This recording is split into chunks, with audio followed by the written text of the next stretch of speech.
here and now. The Guardian Sratis had level 11 and only level 4 divinity, which gave Runda hope. She had level 9 divinity and Neji had level 3 divinity. If they were combined, together they would reach level 12 divinity and then they would have a chance. Runda was determined to descend to Yubei to help her creation. Together they could literally defeat Sratis in 30 minutes. Yubei immediately received a divine boost of power. Had he realized that this supreme fruition god had descended on him, and when Yubei ordered him to withdraw his forces while he fought the monster, the king didn't dare to disobey. Runda immediately rushed into battle, just in time because her rat was already barely holding on, but it was still willing to fight to the end. Runda ordered him to shut up and fight, because they couldn't lose to this monster today. She was going to use the time until the Lizardmen forces arrived here to win. There was no mediator here for Nebula to come down and help his guardian, and she wondered if Sratis was afraid of death. Of course not, none of that mattered to him. He was simply fulfilling the task he had been given, and would do so until the end. The fierce 2-on-1 battle had begun, and while Neji restrained Sratis' movements, Runda began to tear off his limbs. Though even that wasn't enough to stop the mantis, he easily sent Neji into a knockout. Such pain was insignificant to Sratis, and he even considered it as a blessing from his god. Runda chopped off another limb of his and realized he was crazy. Though it didn't matter now, at this rate in less than 10 minutes, Sratis would be dead. Suddenly she heard a strange rumbling and stomping. It was hard to believe, but a lone figure was rushing towards them at an incredible speed. The most violent, the most diabolical, the most dangerous. The Beast Slayer, a conqueror of conquerors. The goat of all goats has arrived. Sunwoon's power of divinity made Rakrak faster than a cheetah and stronger than an elephant, and when combined with the demonic power of an electric stingray, he became a true one-man army that was almost impossible to stop. All of Runda's calculations were wrong from the start. Yes, it took 3 hours for the main force to get here, but she also had to think about how long it would take Nebula to get here after he descended on Rakrak. After taking a godly leap into the air, he charges up his spear with that unmatched power of blue lightning, and sends it crashing down like a goddamn meteor. The speed of the spear was so immense that there was barely any time to dodge or outrun it, and Runda ends up taking a nasty cut on her left arm despite her desperate attempt to avoid the hit. Neji goes nuts seeing this stinky lizard attack their god, so it quickly leaps at Sunwoon. But the mantis grabs this overgrown rat with his giant hands and tosses it away like a trash bag. Sunwoon demands the stingray to grant him some of its powers, because he wants to take care of this nuisance of a rat first. With his finger pointed at the fat rat, my guy gives the command, and the stingray is more than happy to comply. So, the white rat gets the biggest electric shock of its life. Although its mind is nearly fried, that one lightning bolt is still not enough to shut it up. So the stingray quickly drops another lightning blast, finally cooking Neji alive and leaving Runda in disbelief. But she doesn't have much time to grieve about the loss of her creation, because the stingray immediately starts throwing zaps at her. Using Yubei's quick reflexes, Runda quickly jumps away in order to save himself. By now she knows that she can't hold her ground any longer, so she decides to return. Unfortunately, even though she cancels her descent, there's a 9-second cooldown before she can go back, which is bad news for her. If she dies during this time, she'll receive an additional penalty. So, she starts putting some distance between herself and her opponent, just trying to survive these last few seconds. It's even harder for her to stay alive now because she's already dropped a level due to Neji's death, and she can't afford to let Yubei die either. Right at that moment, she spots a fruit and starts devouring it in order to recover some stamina. But her eyes widen as she spots a swarm of insects surrounding her. It doesn't take her long to realize that this isn't an actual attempt to attack. It's just a distraction meant to block her sight. So she steels herself and decides to hang on just a bit longer. There are only 2 seconds left, and when that giant mantis tries to crush her, Runda starts jumping away. But unfortunately for her, Sunwoon grabs her throat from behind. Before she can even try to escape, he crushes her throat like a tomato, leaving blood splattering everywhere. As an outcome of her foolishness, she has already lost Neji along with most of her forces. And the biggest blow of all is that her divinity level has dropped drastically from 9 to 5 due to her failed descent. If she'd managed the descent on time, it would have only dropped to 7. Krampus then connects with her, and it's clear that he's not thrilled with how the battle turned out. He questions her about her level, and without even flinching, she lies, claiming it's still a 7. But Krampus still seems concerned because, in his eyes, this is a major loss.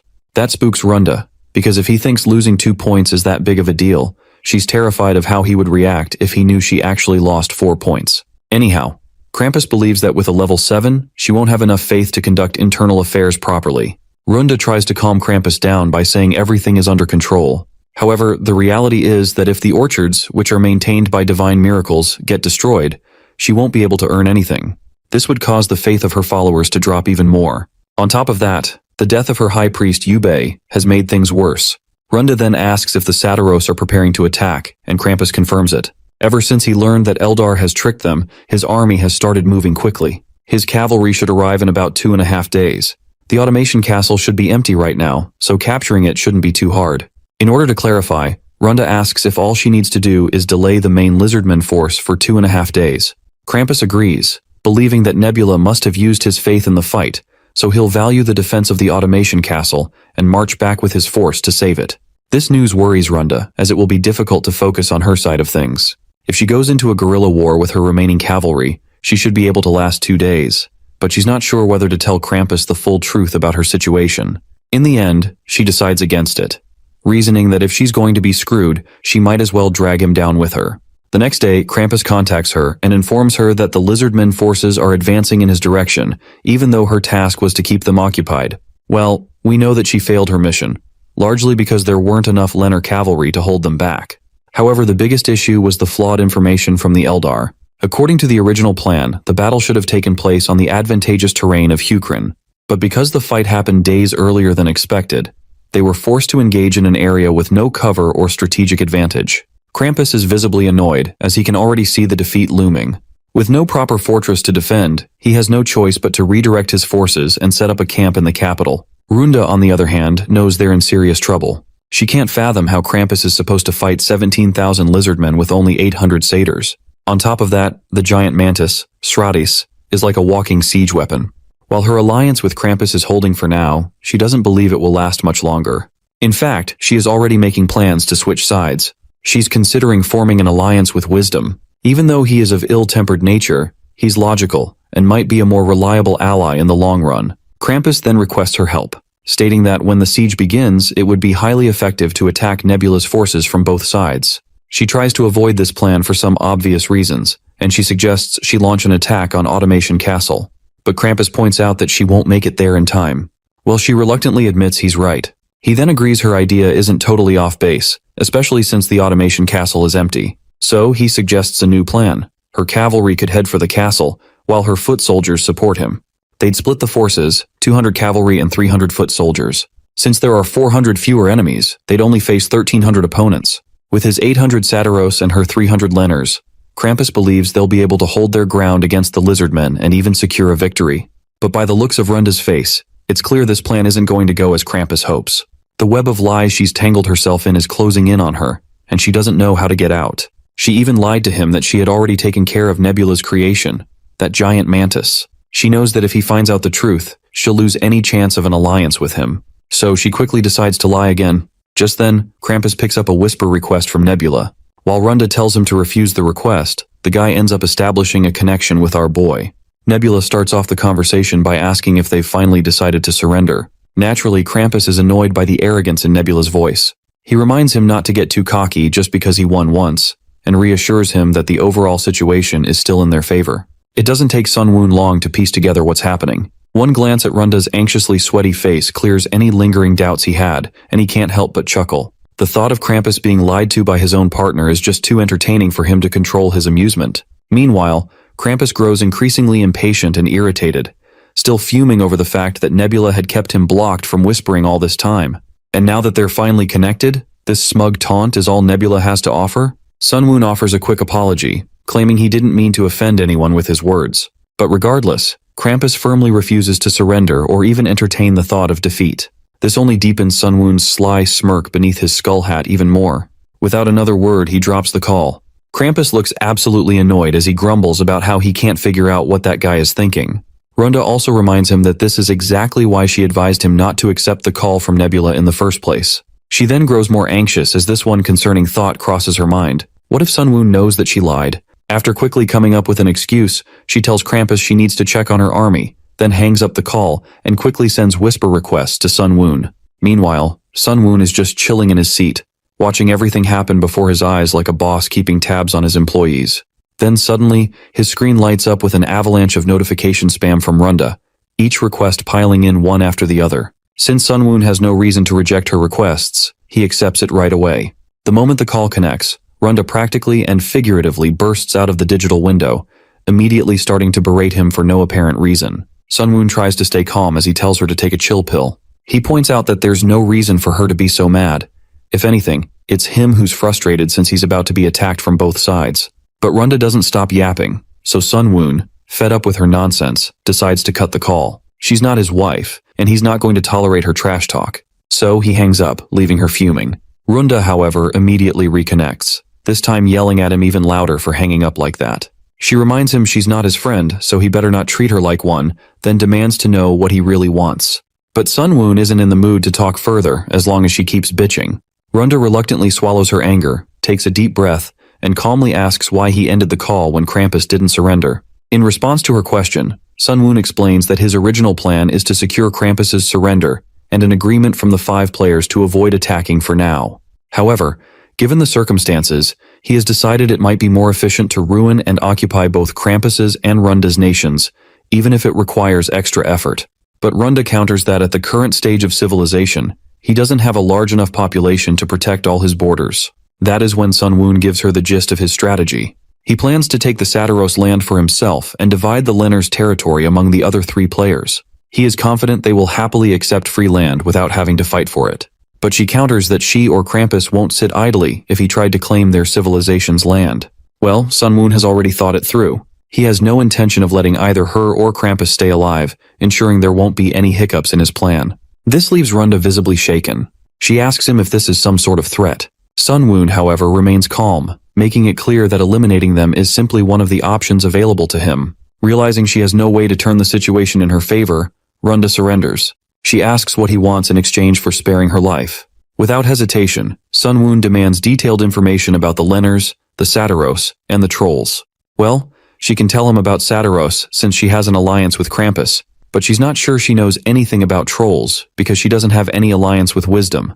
My guy clears things up by telling her straight that she needs to form an alliance with Wisdom and get him the information. He doesn't care how she does it.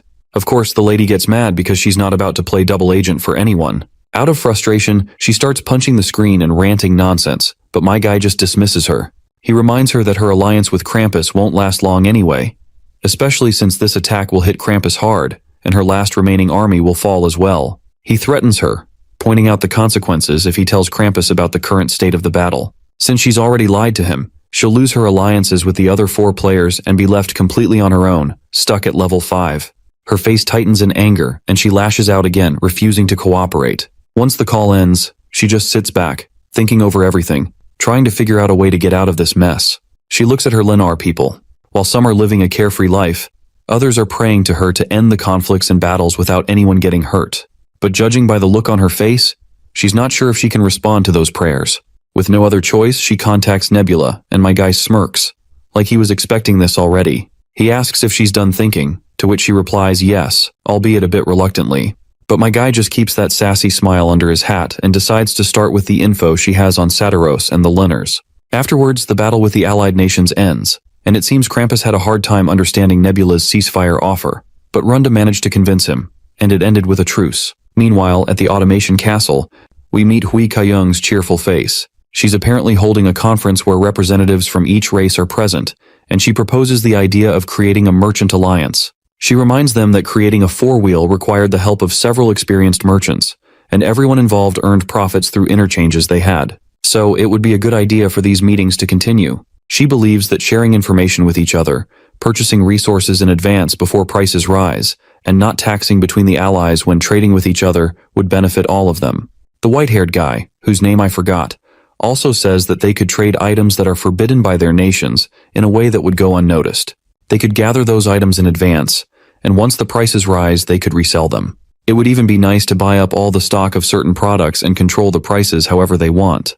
The troll representative raises a valid question. Since they're different species from different areas, how can they continue trusting each other in the long term? To which Hui Kayung reminds him that there's one way, which is to believe in one god as the basis of their trust. But of course, the troll isn't interested in this, as he's not about to abandon his faith in his god. He counters her by asking, why don't she abandon her god and join him? That's when Hui Kayung pulls out a dice and decides to settle everything with a roll. The rule is simple. They'll believe in the god of whoever throws the highest number on the die. Well, we all know how that dice roll ended, and one system window clears up any doubts as well. Under Hui Kayung's leadership, the Merchant Alliance, now known as the Fifth Wheel, has been officially created, with the blue insect god as its main deity. This alliance benefits everyone involved by making black market deals, monopolies, and price-fixing practices easier. As a secret merchant alliance, they can now rake in profits without paying any taxes. Sun Woon reflects on how it might be a little early for this kind of secret organization to form, but he had been expecting it. He's impressed by how Hui Keyoung used her demonic property, probability, to pull this off. She's truly outdone herself this time. With the conflicts over, it's time for everyone to focus on their nations for a while and handle the events that unfolded. This means there won't be any major shifts in borders for some time, which might lead to a bit of stagnation. In the meantime, Sun Woon is determined to prepare more thoroughly for future conflicts with other nations. We've come a long way in the story, so here's a brief overview of how far Nebula's civilization has come. The first major incident involved Rak, who was chased out of the Blue Leather Lizardmen tribe. After being chosen by Nebula, he took control of the tribe. The second major event was the defeat of the Abomination, the ancient Coleoptera. By doing so, Sun Woon obtained the Abomination Essence and created the sacred beast, Sratus. The third major event was the defeat of the Frogman tribe and the two-headed abominable god, which helped Nebula earn the demonic property of lightning. The fourth big moment involved a secret operation and battle for the Automation Castle through Saren. Nebula's prophecy turned out to be true, and Hui Keyoung eventually took the throne over all her siblings. The fifth event was the defeat of the elves, who invaded the Automation Castle. After their loss, Nebula also subjugated Eldar.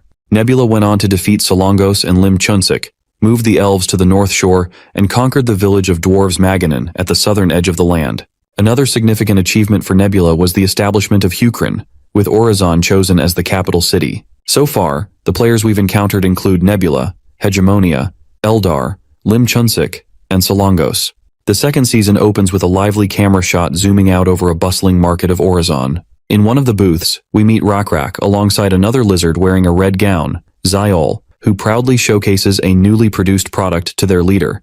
And the product in question is actually paper. Rak inquires further about it, and Zyol explains that one of the remaining Lenars claimed to be a paper craftsman. Thanks to him, they learned how to make paper, which is lighter and cheaper than silk. Rak wonders if the production process is difficult, but Zyol reassures him that it's quite simple, especially since it was made using the wheels that were created in Orizon. Once the paper supply is steady, they'll be able to use letters more frequently and keep better records, marking a significant step forward in their civilization. You see, with these, recorded history will not be forgotten. It seems like Rak has something he wants to show Zyol as well. Although the paper is good, if someone ruins it, it can't be fixed. Rak continues by saying that he has gallant warriors and wise companions, including Zyol himself, by his side. As long as their god is with them, he believes they can defeat their enemies. However, if those enemies are divided into two, then not even their god can be everywhere at once. So, Rak has come up with a plan. He stretches a line across the map and reveals that they are going to create a barrier. Zyol acknowledges this idea, but reminds his leader that building a wall of this size will take a lot of time. It will need to be taller than the walls of the Automation Castle to act as a proper barrier, since they don't have the dolls of the Automation Castle, and it needs to be built from stone, which is not common. It will still take at least 100 years to complete, even if they gathered all the manpower available and spent all their money. Rak is surprised to hear this, not because it will take so long, but because he had originally thought it would take 200 years. However, Zayol's point still stands. It will be difficult to maintain work for 200 years, and they would need to complete it within 100 years. Since 100 years is still a long way off, Rak decides to think of a more efficient way to handle it. After some thought, Rak proposes using the steep river and 3 swamps as natural barriers. If they exclude those areas, it should only take around 80 or maybe even 70 years. But still, this amount of time would take an entire lifetime. So Rak decides to propose a different plan altogether. Instead of focusing on delaying the enemy, they could simply call their allies faster. He suggests using fire and smoke signals, a system with 5 chimneys. 1 chimney lit means everything is fine, 2 means an enemy has been discovered, 3 means the enemy is heading their way, 4 means the beacon has been intruded upon, and 5 means the battle has begun. This system would protect the wild without connecting all the walls. The mountains themselves act as natural barriers, and by setting up mountain fortresses in the valleys with beacons on the ridges, they would serve the same function as beacons in the wild. After outlining the entire plan, Rak asks Zyol for an estimate of how long it would take. The junior quickly responds that it could be completed in 5 years. It's nice to see how they started with a 200-year plan and ended up with one that could be completed in just 5 years. 3 years pass like a breeze, and we find ourselves in Orizon. Inside a mansion, Rak sits alone, seemingly lost in thought. He reflects on how maintaining a nation is proving to be harder than creating one. He needs to unite his people internally as much as he needs to defend them from external enemies. Yet every species, aside from humans, fear the Lizardmen. While fear makes it easier to command obedience, relying on it alone makes ruling difficult. Without harmony, people will either submit reluctantly or rebel outright. Moreover, he cannot force everyone to place their faith in the blue insect god. If only there were a way to align everyone's hearts. He acknowledges himself as a good fighter but admits that he lacks the intellect to be a true king. Still, he is wise enough to understand that merely living on the same land and coexisting is not enough for true unity. A familiar voice agrees with Raycrack's thoughts, and to his surprise, it belongs to Stargazer, who miraculously walks into the mansion. Stargazer believes that although everyone may live on the same land, they do not live in the same time. Raycrack jumps to his feet in joy and asks his old friend how he's here, as he was supposed to be dead. Stargazer places a finger over Raycrack's mouth to keep his voice low, signaling him to be quiet. At that moment, Raycrack realizes that Stargazer's final words were true. Even if they die, the blue insect god will guide them. He desperately wants to ask Stargazer about the afterlife, but knows that death is a secretive matter, so he refrains from seeking answers. Instead, he asks what Stargazer meant when he said they are not living in the same time. Stargazer looks outside at the stars, then asks Raycrack if he remembers the stories he has told him. Pointing to the sky, he asks if the stars seen in Orizon and those seen in Maganin are the same.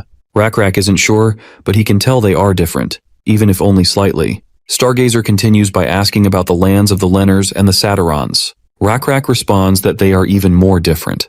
Stargazer agrees and reminds Raycrack that just as the skies differ, everyone lives in their own time. As a king, Raycrack must learn to live within everyone's time.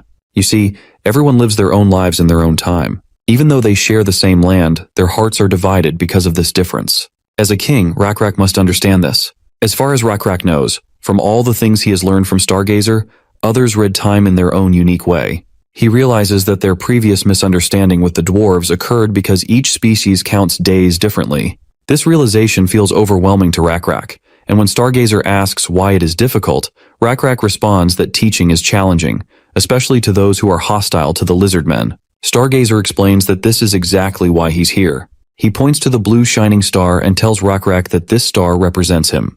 If aligned with neighboring stars, it forms a constellation of Raycrack atop a cockatrice. This wandering star, which shines in the spring and dims in the winter, is named Owen. Stargazer believes that when the time comes, Owen will graze Raycrack as it passes by, and Raycrack will be able to hear all the stories Owen has collected so far. Raycrack enjoys the time with Stargazer, and as Stargazer shows him the Forgment, Shunin, Auloi, and even the figures of Lord Hui Kayung, Siren, the Ogre Chief Kijin, and Tamaridu, Raycrack feels the warmth of their shared moment. Everyone is together, living in harmony, even if only for a short time. Eventually, Stargazer senses the god calling him back, and he knows it is time to leave. Raycrack, not wanting this moment to end, insists that Stargazer stay a little longer, saying he still has so much to share. But Stargazer dismisses this, telling him that such things are part of the business of living. Curious, Raycrack asks about the afterlife, hoping Stargazer will reveal more about it. Stargazer, with a somber tone, responds that the afterlife is the business of the dead. Hearing this, Raycrack feels sad. He wanted to know more about what happens after death, as it is something that has always frightened him. Stargazer acknowledges this fear, admitting that those who live should rightfully feel afraid of death. He goes on to explain that the dead cannot change anything. Even if their god allows them to watch, they can do nothing more, for that is their limit. Only the living can work to change things, and Raycrack should never forget this. As Raycrack sees the constellation of their god, he quickly falls to his knees in reverence. But suddenly he hears his name being called. He wakes up from his dreamlike state to see Zayal standing in front of him. It's a crucial time, and all his vassals have assembled to discuss matters of great importance. Raycrack orders Zayal to bring him a large piece of paper and some charcoal, and he wants enough paper to draw out the sky. Meanwhile, the system window announces a significant achievement: the creation of the Hunting Star Calendar, the first calendar in Green Cityac. This calendar is based on constellations and marks months according to the positions of stars. The Hunting Star Calendar is noted for its accuracy, reflecting the actual orbital period with 99.8% precision. It has been adopted by 3 nations and is recognized as a near-perfect system for organizing time. Nebula observes this notification with pride. He recalls how he had dispatched Stargazer to lay the groundwork for this very accomplishment. Though this has cost him a lot, the more information Stargazer revealed, the more faith value dropped. Transferring knowledge from the afterlife isn't free, but it was a necessary investment. It seems like he's on a call with Runda, and he's glad that the Lenners are also going to benefit from this calendar. But judging by Runda's sour face, she doesn't look grateful at all. Nebula further explains that it's a solar calendar calculated using leap years, not just based on the moon. She could at least pretend to be a little happier about it. Instead, she only acts like she's happy but is clearly not. She explains that she somehow managed to fool Krampus and Wisdom, but she borrowed too many resources from him while trying to keep up appearances. Now she's too stressed to dance to his tune. Nebula then asks why she contacted him, to which she reveals that a new force is about to appear in the middle of the continent. This surprises Nebula, and the girl further states that this could even be a player. Sunwoon asks the reason behind her thought, but right at that moment, he gets 2 system notifications revealing something about a clash of civilizations. It seems 2 divided tribes have come into contact, and both tribes will experience a huge boost in experience. Nebula also gets an additional warning that the opposing tribe possesses faith. This notification clears up any lingering doubts that it's not an NPC tribe, but it doesn't make sense for a player to suddenly appear in the middle of the continent either. What makes it even more suspicious is that it's been around 22 years since the game started, and this tribe hasn't made any moves until now. They just appeared out of nowhere. Nebula mentions that it could be an abominable god, but Runda explains that she can send whispers to them, and they show up in the local player inventory, so there's no way it's an NPC. Her whispers are getting blocked. Sunwoon doesn't fully trust her, so he asks if she might be trying to trick him as well. That's when she sends him all of the sauce she has regarding this mysterious player and its civilization. She further explains that the information regarding vampires has been sent by the player, whose nickname is AR-1026, who controls the Juman civilization, whose main species is Nixon, which is called Nix in singular form. Normally, AR-1026 would have only sent this to her ally, Zhangwan, but she also sent it to Wisdom, Krampus, and to Runda as well. After seeing the information before his eyes, this literally makes 0 sense to our boy, and Runda agrees with him. He then asks her what they're calling this new player, to which she states that the first character is the Hanja Joel, so they took the next 2 characters and named them Joel Wooby. Nebula reflects on how not only should this player with such a unique name not exist, but the mysterious species vampire shouldn't exist either. The people you see in this scene fighting are the Nix, and some of them have turned into vampires after getting bitten. The system window then further reveals that the vampires infect others like zombies, transforming them into their own species. The transformation usually takes a day, or at most a few days. During the transformation, their abilities generally decrease, but occasionally, they can increase. Runda finds it fascinating that even Nebula doesn't seem to know about this vampire species, to which he agrees. She further reveals that, according to Krampus, they might not know because it's an event with an extremely low probability of occurring. But Nebula believes that no such thing could exist, and thinks it's more like DLC, similar to an expansion pack to the game. He reminds her that this perished world is not exactly the same as the one they used to play in the game, and they no longer have the graphic options window or the logout window, meaning they can't log out. If things that once existed can disappear, then it's also possible for things that never existed to suddenly appear. Nebula then decides to inform the approaching threat to AR, who is another player, and AR should also look into the matter of who is behind all this. But Runda believes that wouldn't be of any help, because Wisdom and Krampus have both decided to keep an eye on vampires for now too. She also shares that she's experienced zombie apocalypse events in the game before, and this one has a much slower infection rate. However, Nebula argues that, compared to zombies with low intelligence, these vampires maintain their intelligence and should not be underestimated. Runda is still unsure whether she should inform AR about the looming vampire threat.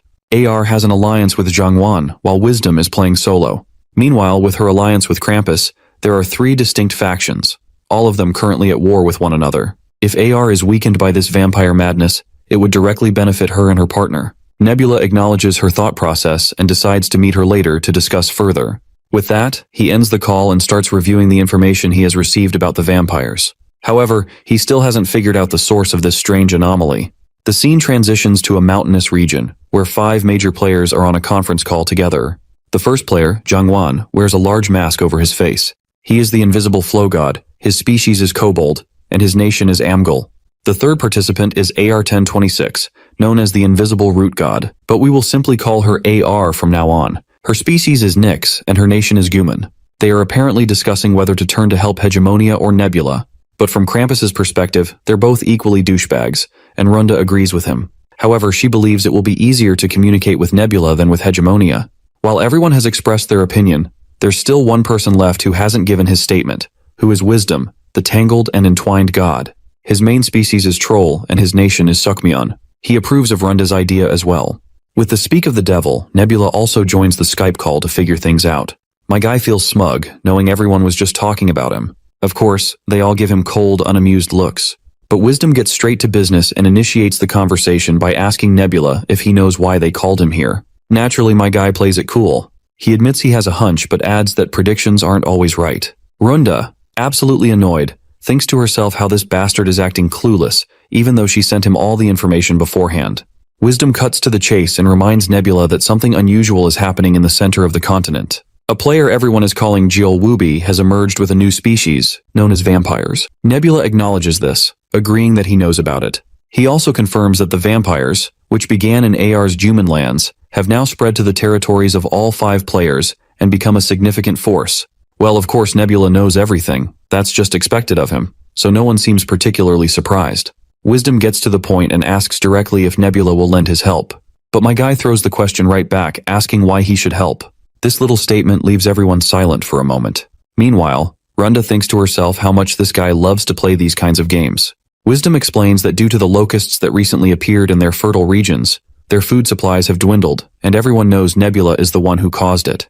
But our boy brushes it off, stating that since Krampus and Runda already attacked him before, he feels like they're even now. Jangwon loses his mind to hear this, and argues back that it wasn't even a proper war. Seeing this shitty cat getting ahead of himself, my guy outright challenges him. If they're so pissed, they can come at him any time. Before things escalate, Wisdom quickly tries to calm Jangwon down. He believes Nebula is acting cocky on purpose, and warns that if they let their anger prevent them from securing his help, the situation will spiral out of control. Jangwon doubts if Nebula's behavior is intentional, but Wisdom reassures him that it is. With tensions somewhat under control, Wisdom redirects the conversation back to the main topic. He points out that if they work together, they might be lucky enough to defeat the vampires on their own. But if their luck runs out, the vampires will continue growing their forces, and everyone will eventually have to beg Nebula for help anyway. Our guy, of course, feels a smug satisfaction seeing just how well aware they all are of the importance of his existence. Since Nebula has no reason to help them, he can simply just sit back and watch them get screwed. But Wisdom counters, arguing that if they collapse, it will eventually bring trouble to Nebula as well. Facing 5 divided opponents is far easier than dealing with a united force of vampires. This remark leaves Nebula momentarily speechless because Wisdom's reasoning is solid. Nebula recalls seeing his name in the top 10 rankings back in the game. If this is the same person, Wisdom is one of the most talented players among them. Still, Nebula isn't about to agree just because of that. He fires back, saying that dealing with one united opponent is still easier for him. Runda then asks him if his refusal to help is simply because he lacks the motivation. But Nebula denies what she has assumed, and finally reveals that if they want his help, he expects to be appropriately rewarded. Wisdom, quick to follow up, asks what kind of reward Nebula wants. With his usual calm demeanor, Nebula lays out his conditions, stating that he wants 3 people each from the candle craftsman, glass craftsman, and brick craftsman categories. These both talents have been monopolized by individual civilizations, and he wants them as well. Additionally, he also wants 12 wagons of gold. Nebula's demand leaves everyone bewildered. Krampus practically boils with rage and starts calling out Nebula for taking advantage of their desperation. He goes as far as to accuse him of working with Jeolwoobi, but our guy calmly responds to this angry red tomato that if they show him attitude, they're just asking to get screwed. Before the situation can escalate any further, Wisdom steps in once again. He suggests they take some time to think things over and promises to call Nebula back once everyone has made up their minds. With that, the call ends. Not long after, Nebula gets another video chat request. He returns promptly, and this time, Wisdom announces that they've accepted his conditions. Wisdom promises that they'll send the craftsmen tonight and will progressively deliver gold as they collect it. In return, they want Nebula to share his plan for defeating Jeolwoobi and the vampires. He is confident that Nebula must have a strategy in mind if he was bold enough to demand such a hefty reward. But Nebula subverts everyone's expectations by casually stating that their assumptions are wrong, because he's already put his plan into action. We then see this unknown Nyx appear on Nebula's display, and it would not be surprising if this turned out to be the Lord of Vampires and faithful follower of Jeolwoobi. The scene transitions into a flashback. We see Juman engulfed in flames. Amidst the destruction, a lone woman escapes the gruesome scene alive, and this woman appears to be same lady we just saw. The tragedy unfolded due to a sudden attack by the Knoll tribe. During the assault, the Juman tribe's chiefess, her mother, was sacrificed. Her mother fought valiantly, putting her life on the line, but ultimately perished. Following this disaster, the invisible root god chose a new chief from another family, marking the downfall of the original bloodline. Now, the newly appointed chief is ruthlessly hunting down the survivors of the former ruling family in order to purge the original power. She can't believe this is the result of being loyal to their god. She wants to know the reason why they got abandoned by their god. How could the invisible root god could not grant her even the smallest miracle? She starts to wonder if they were nothing more than disposable pawns to their god all along. Desperate and broken, she begs the invisible root god to answer her prayers. But just as her pleas echo into the void, a dark and mysterious entity appears right in front of her. She's bewildered, staring at this unknown figure, and starts to wonder if the god is here to kill her.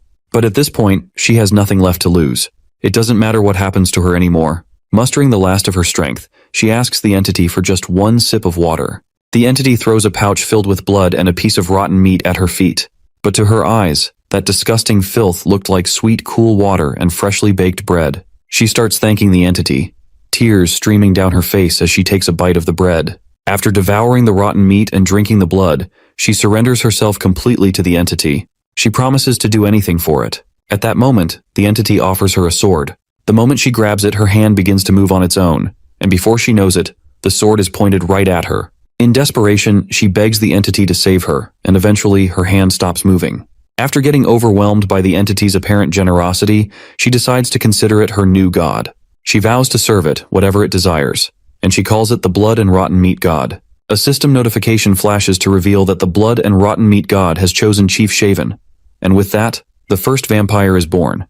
The scene transitions back to Nebula, who is observing the vampire's rapid growth. In just 6 months, their population has skyrocketed to 6,000. Within less than a year, the vampire forces have grown to 4,000 strong. With that army, they launched an attack and conquered Guman's capital. AR, one of the players, perished while using Descent, losing both her life and her creation. Her level has probably dropped to 4 now. If anyone had helped AR when the vampire force was still small and wiped them out back then, this wouldn't have happened. But instead, all of the players decided not to help her. And now, this is the result, the foundation of the vampire nation. The nation is called Baeka White Fang, and the leader of the vampires calls himself the Vampire King. The generals are mainly the vulnerable beings cast away by other nations, and their ultimate goal is to get revenge on the gods who abandoned them. Nebula promises to tell them how to defeat these vampires, but the question is whether they'll even be able to handle it now. You see, vampires have 3 weaknesses, but Krampus cuts our boy mid-sentence, because he is surprised to hear this, since he thought they only had 2 weaknesses. Nebula then asks him to share the 2 weaknesses he knows, so they can see if he's right. Krampus says it's common knowledge that vampires can't go near sunlight, and they're weak to silver. The 3rd weakness, he thinks, must be that they get weaker the more generations go by. But Nebula corrects him, saying that's actually a strength, not a weakness. Here's the thing. Higher-level vampires have outstanding physical abilities, but they're still weak to sunlight and silver. As generations pass, their physical abilities do get weaker, but so do the effects of sunlight and silver on them. Wisdom then asks about the plan Nebula had mentioned earlier. According to scouts Wisdom has spread around, it seems like the vampires haven't started moving yet. But Nebula clarifies that Baeka is already on the move. Just so you are not confused, Baeka is the vampire civilization name. Nebula then finally reveals that being vampires is their own inherent weakness, which is the 3rd weakness he was talking about.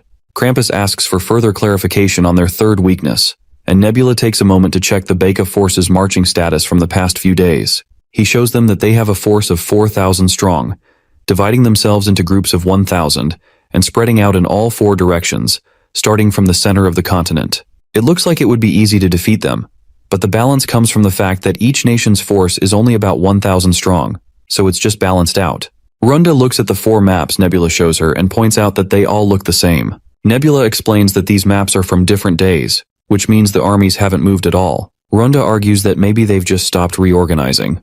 But Nebula disagrees, saying that they wouldn't be able to stop all 4 armies just for that. He believes there must be another reason they've become undetectable, and he thinks it's connected to the 3rd weakness of the vampires. Wisdom finally asks him what that 3rd weakness is. Nebula reminds them how everyone used to treat vampires like zombies at first. But there's a big difference between the two, which is that the vampires have intelligence. You see, zombies are just people who've been infected by a disease, so there's no individual behavior to them. But vampires are different. Vampires have ranks, and some of them are even forced into becoming vampires. The lower-level vampires are subservient to the mediocre-level ones, and the mediocre ones, in turn, are subservient to the high-level vampires. But this subservience starts to break down as you go lower in the ranks. Runda's mind struggles to make sense of what Nebula is saying, so Wisdom steps in to clarify. He explains that what Nebula means is that the lower-level vampires don't have the same sense of purpose or loyalty as the higher-level ones. Nebula further clears out that the key to the cohesion between vampires lies in this inherent subservience. At first, vampires had to kill others to make them obey, or even just to survive. In that process, vampires themselves got hunted as well, so they had to stick together for protection, and the weak followed the superior. But once the nation of vampires, Baeka, was founded, they were placed in an environment where they could survive without having to kill anyone. Basically, the vampires no longer have a clear reason to fight. All they have left is a vague sense of subservience to their superiors, but even that's starting to weaken. Some of the generals don't want to risk heavy losses. Now that their immediate needs are met, they're no longer starving, they're thinking beyond survival. They're planning ahead, strategizing, and waiting to see which general will make the first move. Later we see one of the vampire generals, General Junior, sitting in his quarters. He's frustrated, thinking about how to take control of the continent before their chance slips away. He can't figure out why the other generals aren't making a move. Suddenly, he hears the creak of a door. Someone is standing there, shining direct sunlight at him through a mirror. As soon as the sunlight touches his skin, it starts to burn. Acting quickly, Junior throws a dagger with deadly precision. The blade hits the mysterious person, who is a woman, right between her eyes, and she drops to the ground. It turns out she had intentionally used the mirror to flash sunlight into the room, knowing that sunlight is a vampire's weakness. Junior's servant arrives on the scene and apologizes for the disturbance in his sleep. He explains that one of their feeds managed to escape and cause trouble. Junior, however, calmly assures him that the woman came inside before he went to sleep. The servant asks why he hasn't gone to bed yet, to which Junior explains that he's still trying to figure out what the other generals are thinking. He then asks his servant if he has any ideas. The servant says it's because not everyone follows the blood and rotten meat god. Well, Junior already knows this, especially since Satiros follow the life-proving god. The servant goes on to say that there are some vampires who follow that same god as well. Junior is shocked and questions how such beings could even exist. He despises the gods who abandoned them. To him, only the blood and rotten meat god has cared for them, so he finds it absurd that there are vampires who don't follow their god. The robed figure explains that not everyone became a vampire by choice.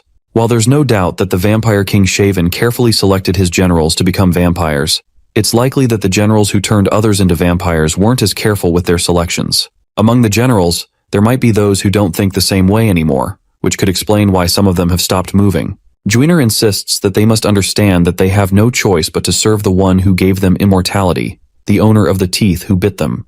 But the servant counters, arguing that loving the one who made them a vampire doesn't mean they have to obey everything they say. After Baeka was founded, every general had to fight against the others to conquer better lands.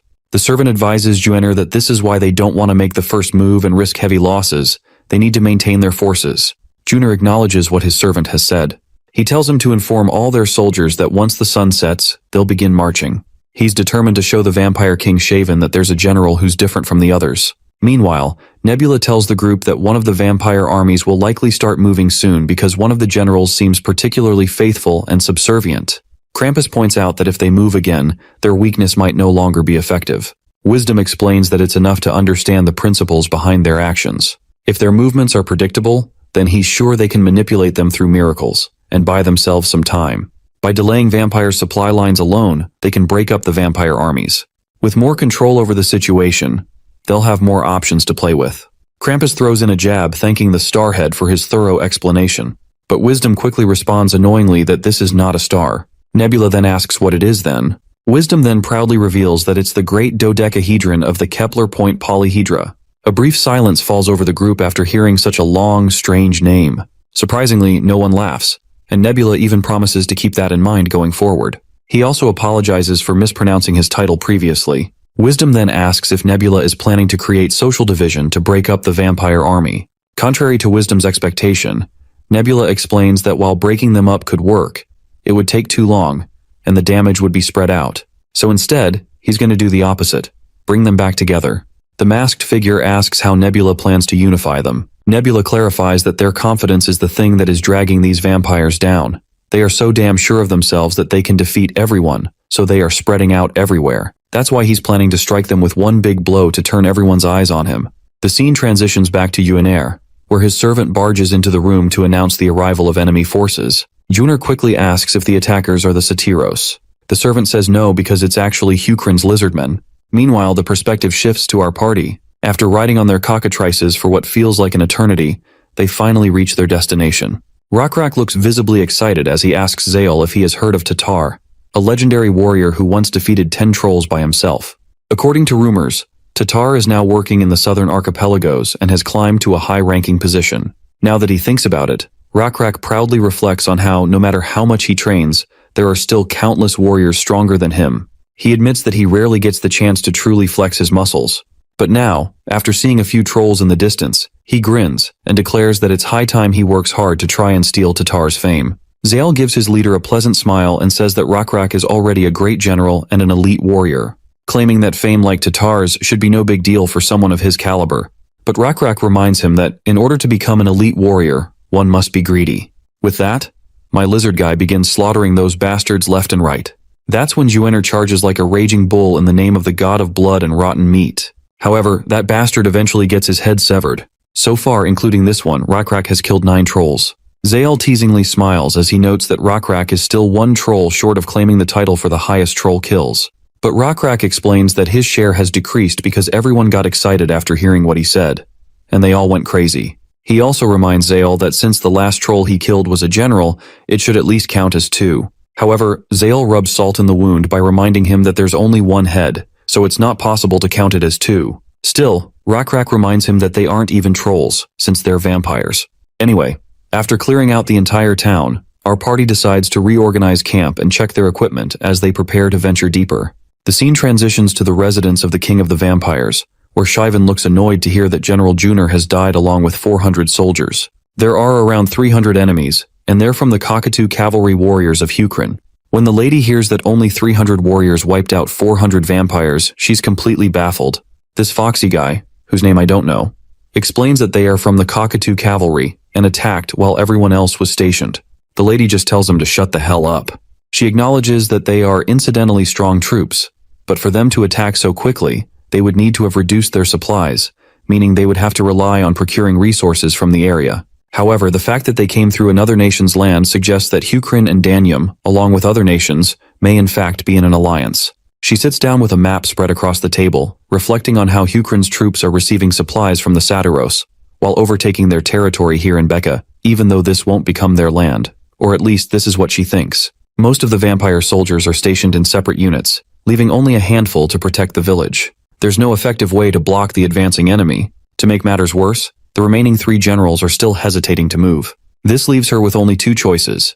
Either send Juener's remaining 600 scattered soldiers to block the 300 lizardmen, or mobilize their current entire force of 3,600 soldiers to attack Hukrin's mainland. The former option isn't entirely disadvantageous since the god of blood and rotten meat would support them. However, the enemy cavalry could simply avoid direct confrontation and continue invading the territory. On the other hand, launching an attack on Hukrin is a dangerous gamble. Moving the army elsewhere without properly securing the situation here could lead to disaster. She struggles to make a decision on her own, unsure of the best course of action. Just then, her gaze drifts to the moon outside. Her eyes widen as she notices the moon has turned red. Acting quickly, she orders her servant to gather all the generals and soldiers, because she wants to march to the east, and the whole force will attack Hukrin's land. We return to the players, where Wisdom acknowledges Nebula's cleverness in uniting the enemies. He asks her if they are planning to carry out a pincer attack. Nebula replies that it would be nice, but questions whether anyone here even has the forces necessary to execute such a maneuver. He reminds them how AR's Nixon forces were practically annihilated when the capital was conquered, and Runda's Lenars are in poor shape. However, the other 3 factions are in better condition. The masked man admits that his forces are in good shape and offers his support. However, Nebula points out that his forces are too far away to align with the necessary timing. This leaves Wisdom and Krampus as the only 2 who can realistically help. Wisdom volunteers to send 300 soldiers, while Krampus agrees to contribute around 500. Nebula acknowledges this and states that this should be sufficient. He then predicts that if the vampires plan to attack Hukrin, they will either have to cross the wilds or raid the mountain fortress on the path leading to the Automation Castle. He confidently asserts that the vampires will almost certainly choose the latter. From the vampires' perspective, it's difficult to avoid the sunlight in the wilds, but the mountain paths provide shade, allowing them to attack the villages along the way to replenish their blood supply. Nebula plans to chase the vampire forces from behind, using his own cavalry of 3,000 along with Wisdom and Krampus's forces, while keeping their distance to avoid getting too close. Wisdom agrees with the plan, but he expresses concern that if they follow the vampires too far behind Becca's rear scouts, he questions whether Hukrin's mountain fortress can withstand an attack from more than 3,000 soldiers alone. Nebula gives him a sassy smirk and asks why he thinks Hukrin can't handle that. Seeing our boy's confidence, Wisdom is now certain that it will be fine. He concludes that the rest of them will have to focus on suppressing the vampires within their forces, and Zhangwan will need to use those forces to reclaim AR's territory. He's confident that they'll be able to significantly reduce their faith value, and by lowering the number of vampires on the front lines, they can make a considerable impact. The only thing bothering him, though, is that Jiol Wubi has barely used their faith resources, aside from using them to descend when capturing the capital. Since then, they haven't been utilized at all. Currently, Becca holds the greatest territory on the third continent and boasts a large number of regular vampire soldiers. This is often overlooked due to the prejudice that vampires are an overpowered species, but they're actually quite skilled as players. Considering this, Nebula wonders if Jiol Wubi's current divinity level might be quite high. If he takes this into account and calculates their possible highest level, they might already be at level 17. If that's the case, the dignity skill obtained at level 16 could become a problem. Still, Nebula is certain there's a way forward, even if this presents a challenge. The scene transitions to Hukrin, where we see the vampire king Shaven gritting her teeth in frustration. The path ahead of them is treacherous, steep with a sharp elevation, and there isn't a single place to hide from sunlight until they reach the castle. She wonders if there's anything they can use to overcome this challenge. Her assistant hesitates before suggesting that the big weasels might be the only option, but they don't have enough of them to be effective. She then orders him to use the Lenars and trolls to approach the castle walls, equipping them with large hammers to break down the defenses. The assistant, visibly uneasy, reminds her that this approach will result in heavy casualties. The Vampire King, however, coldly states that they can use the bodies of the fallen to make the steep slope more manageable. That's when a sinister plan forms in her mind. If she's going to build stairs from dead bodies, they don't necessarily have to be vampire bodies. Her assistant quickly catches on to her plan, realizing that she intends to use the slaves as both a distraction and a means to diminish their supplies in the process. She then reveals that she's heard rumors about the slaves, how all the gods have forsaken them except for one, a single god who has yet to give up on them. Later, we see the vampires forcefully escorting all the slaves, demanding they march ahead. Inside the tent, many other slaves cower in fear, knowing they'll be next. The boy reflects bitterly that, at the end of the day, they were nothing more than slaves and food to the vampires. The gods he had once believed in have forsaken them. If that wasn't true, their god wouldn't have abandoned them like this for no reason. The blood and rotten meat god does not accept prayers from those who were brought in as slaves. However, there are rumors circulating that the Lizardmen of Hukrin are fighting back viciously on vampire territory. This rumor has sparked a glimmer of hope among the slaves. The blue insect god, the unknown god they've come to believe in, now represents their last saving grace, their final hope. The time has come, and the remaining slaves are ordered to step outside. While people from different species cower in fear, that human boy stands up. He knows that keeping hope alive is pointless, but Blue Insect God is the only thing they have. As he steps forward, his eyes fall on the piles of bodies lined up along the path, forming a gruesome ladder. He knows he's next in line to become part of this horrific construction. The vampire soldiers bark their orders, explaining their grim mission. The slaves are to run toward the castle doors of the Lizardmen. If the Lizardmen are willing to save them, they'll open the gates. The crowd recoils in terror as they're shoved forward, forced to march. Ahead, they can see the treacherous path to the castle, with 3 bends leading up the slope. No one has ever made it past the second bend. The vampire commander starts the countdown. When he reaches 5, the order is given. Everyone must charge toward the castle. The boy has no choice but to run. The countdown is ticking down, and if he doesn't move, he'll be slaughtered anyway. As he starts to sprint, another slave is decapitated by the vampires, and the rest follow suit, desperate to escape the same grisly end. The boy runs as fast as he can, but just then, an arrow comes flying toward him. No, not just one arrow, but a barrage, ready to pierce them all. The Vampire King's plan is simple: crush any remaining hope the slaves might have. By doing so, she can build her troops' morale and reduce their expenses, killing 2 birds with 1 stone. Her assistant questions what they'll do if the Lizardmen actually open the doors and accept the slaves, but the Vampire King Shaven coldly asks him if he can't see they're shooting arrows at them. She believes that unless the Lizardmen's commander has gone mad, there's no way they would open their castle doors.